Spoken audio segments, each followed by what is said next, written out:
سب سے پہلی بات تو یہ ہے کہ آپ جب بھی کوئی عمل کریں تو اس کے اندر اپنے نیت کی تصحیح کریں کہ سب سے پہلے آپ کی نیت یہ ہونی چاہیے کہ بھئی میں عمل جو کر رہا ہوں، جو بھی وظیفہ کر رہا ہوں، وہ محض اللہ کے رضا اور اس کی خوشنودی کے لیے کر رہا ہوں، اور جب اللہ کی رضا اور خوشنودی حاصل ہوگی تو اس کے ضمن کے اندر اللہ تعالیٰ میرا یہ مسئلہ بھی حل کر دیں گے۔ تو جب آپ اللہ کی رضا اور خوشنودی کو پیش نظر رکھیں گے تو پھر نہ ہی وہی عمل کے ایام آپ کے اوپر بھاری گزریں گے، اور نہ ہی آپ یہ بولیں گے کہ بھئی میں نے اعمال کیے اور اس سے میرے کو تاثیر حاصل نہیں ہوئی۔ بسم اللہ الرحمن الرحیم۔ مختلف قسم کے سوالات جو ہمارے پاس آتے ہیں ان میں ایک سوال جو مختلف لوگوں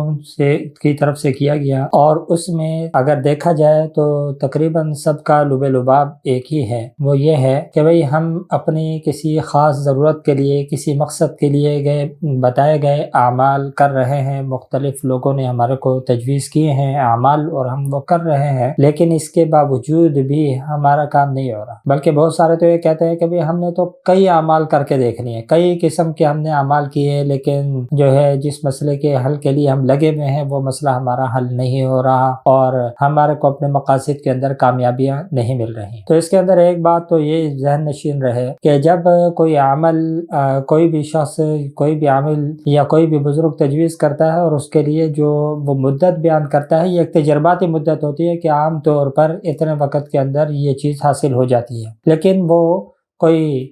قاعدہ کلیہ نہیں ہے کہ اتنے ہی ایام کے اندر آپ کا وہ مسئلہ حل ہوگا۔ دوسری چیز یہ ہے کہ ہمارے ہاں جو چیز ہے وہ ہے عدم استقلال۔ کسی چیز کے اوپر ہم لوگ مداومت اور ہمیشگی نہیں کرتے، بلکہ چند دن کر کے پھر اس سے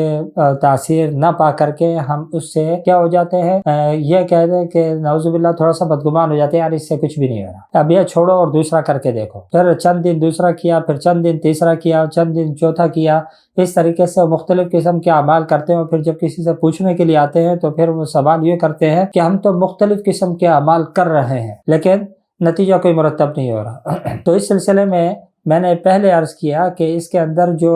ایام بیان کیے جاتے ہیں کہ اتنے ایام کر لیا جائے، یہ کوئی حتمی اور قاعدہ کلیہ نہیں ہے کہ اتنے ہی ایام کے اندر ہو جائے گا۔ سب سے پہلی بات تو یہ ہے کہ آپ جب بھی کوئی عمل کریں تو اس کے اندر اپنے نیت کی تصحیح کریں کہ سب سے پہلے آپ کی نیت یہ ہونی چاہیے کہ بھئی میں عمل جو کر رہا ہوں، جو بھی وظیفہ کر رہا ہوں، وہ محض اللہ کے رضا اور اس کی خوشنودی کے لیے کر رہا ہوں، اور جب اللہ کی رضا اور خوشنودی حاصل ہوگی تو اس کے ضمن کے اندر اللہ تعالیٰ میرا یہ مسئلہ بھی حل کر دیں گے۔ تو جب آپ اللہ کی رضا اور خوشنودی کو پیش نظر رکھیں گے تو پھر نہ ہی وہی عمل کے ایام آپ کے اوپر بھاری گزریں گے، اور نہ ہی آپ یہ بولیں گے کہ بھئی میں نے اعمال کیے اور اس سے میرے کو تاثیر حاصل نہیں ہوئی۔ جب آپ اپنی نیت کی اصلاح کر لیں گے تو پھر اس کے بعد آپ کو اگرچہ وہ چیز حاصل نہ ہو سکی ہو جس کے لیے آپ نے عمل کیا، لیکن اللہ کی رضا اور خوشنودی تو انشاءاللہ آپ کو ضرور مل جائے گی۔ لیکن یہاں پر مقرر وہی بات کروں گا کہ ایام جو بیان کیے جاتے ہیں یہ ایک تجربے کی بنیاد کے اوپر کیے جاتے ہیں، اس کا یہ نہیں ہے کہ بھئی اتنے ہی دن کے اندر نتیجہ مرتب ہونا فرض واجب ہو چکا ہے، اگر نہیں ہوگا تو گویا کہ آپ کا عمل ضائع ہو گیا